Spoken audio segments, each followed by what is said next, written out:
যেহেতু বার্থডেতে ছেলের জন্য কিছুই রান্না করিনি, তো কিছুই প্ল্যান ছিল না। যেহেতু ছেলের এক্সাম চলছে, তো আম্মু পুরোই রাগ হয়ে গিয়েছে। তো আম্মু বলল আমি রান্না করব, তোমরা চলে আসো, আমার নাতি আর আমার মেয়েরা খাবে। তো আমার ছেলে আগের দিনই চলে গিয়েছে ওর বোনদের সাথে। আজকে খাওয়া দাওয়ার পরে আবার বাসায় কি কি নিয়ে আসবো, তো সব আছে এই ভিডিওতে। আসসালামু আলাইকুম এভরিওয়ান, আলহামদুলিল্লাহ আমি ভালো আছি, আশা করি আপনারা ভালো আছেন। দিনের মতো আজকেও আপনাদের মাঝে ডেইলি ব্লগ নিয়ে হাজির হলাম। প্লিজ স্কিপ না করে ফুল ভিডিওটা দেখবেন, আশা করি অনেক অনেক ভালো লাগবে। তাহলে চলুন আজকে ভিডিওটা শুরু করে ফেলি। যেহেতু আমার ছেলের বার্থডে গিয়েছে, আমি তেমন কোনো কিছুই রান্না করিনি, কারণ আমার কোনো প্ল্যান ছিল না বার্থডে করার। যেহেতু ওর এক্সাম চলছে, তো এখন আম্মু নাতি নাতকুর মেয়েদের জন্য রান্না করেছে। প্রথম তো দেখতেই পেয়েছেন ডিম ভুনা করেছে, আলু দিয়ে মুরগি রান্না করেছে, আর এখন পোলাও রান্না করছে। কারণ আমাদের সব বাচ্চারা আলু অনেক পছন্দ করে, তার জন্য আম্মু মুরগিতে আলু দিয়েছে। আর এই সোফার কাভারগুলো আমার মেজো আপু আম্মুকে দিয়েছিল ঈদের মধ্যে, এখন কেউই পড়াতে পারে না। আমি যাওয়ার পরে আম্মু বলছে এটা তুমি পড়ায় দাও, যেহেতু তোমাদের বাসায় পড়াও, আমরা কেউই পারছি না, তুমি একমাত্র পারবে। তো যাই হোক, এখন আমি সুন্দর করে খাবারটা লাগিয়ে নিলাম। আর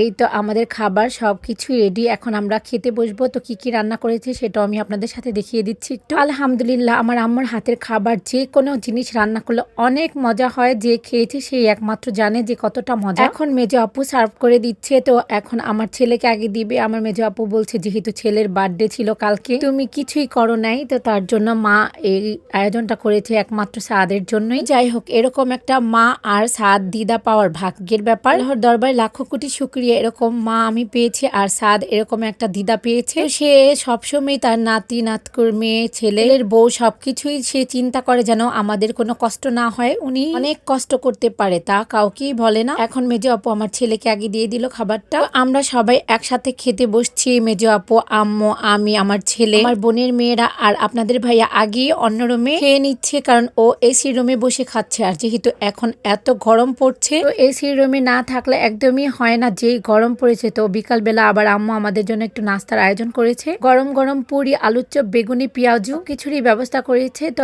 এই তো আমি আপনাদের সাথে আরেকটু শেয়ার করছি আমার আম্মুর সোফার কাভার। তো এটা মেজো আপু আম্মুকে গিফট করেছি ঈদের মধ্যে, আর সোফার কাভারটা আমার খুবই ভালো লেগেছে, আর কালারটা একদমই ফুটে আছে। তো যাই হোক, এখন আবার হেল্পিং হ্যান্ডকে দিয়ে খাটের নিচ থেকে ঝোলা গুড়ের কলসটা বের করে নিয়েছি। এটা আমার আম্মু অনেকদিন আগে কিনে রেখেছিল, দুটো ঝোলা গুড়ের কলস কিনেছিল এর আগে, আমাদের সবাইকেই দিয়েছে। এখন আবার এটাও আমি বের করে নিচ্ছি। তো প্রথমে বের করেছিলাম চেক করার জন্য, যেহেতু এত গরম ছিল আর এটা অনেক দিন হয়ে গেছে এর নিচে ছিল, আর যেহেতু আলো বাতাস তেমনটা যায়নি। তো কেমন ছিল আমি একটু খেয়ে দেখেছি, আলহামদুলিল্লাহ অনেক ভালো আছে। তো খেয়েও গেলাম, আর বাবার বাসা থেকে আর কি কি নিয়ে গেলাম সেটাও আমি আপনাদের সাথে একটু শেয়ার করছি। কলাগুলো আম্মুর গাছের কলা, তো আমার ছেলে কলাগুলো খেয়ে অনেক ভালো লেগেছে, তো আম্মু আবার আরেকটা ফানা দিয়ে দিচ্ছে কলার। আর এখানে আমি কি কি নিয়েছি এটা আমি আপনাদের বাসায় যেয়ে শেয়ার করছি। তো এই তো আমি বাসায় চলে এসেছি, আমি এখন এক এক করে আপনাদের দেখিয়ে দিচ্ছি যে কি কি নিয়ে এসেছি আর আম্মু আমাকে কি কি দিয়ে দিল। আমি বাবার বাসা থেকে আসি, রাত্রের খাবারটা আমি নিয়ে আসি, যদি না খাওয়া দাওয়া করি আমার কোথাও থেকে এসে একদমই রান্না বান্না কিছুই করতে ইচ্ছে করে না। তো এই তো আমি টিফিন কারিটা খুলে নিলাম, ডাল দিয়ে মুরগির চামড়া দিয়ে রান্না করেছিল আম্মু, আর এটা অনেক মজা হয়েছে, আর ডিম ভুনা, মুরগি তরকারি।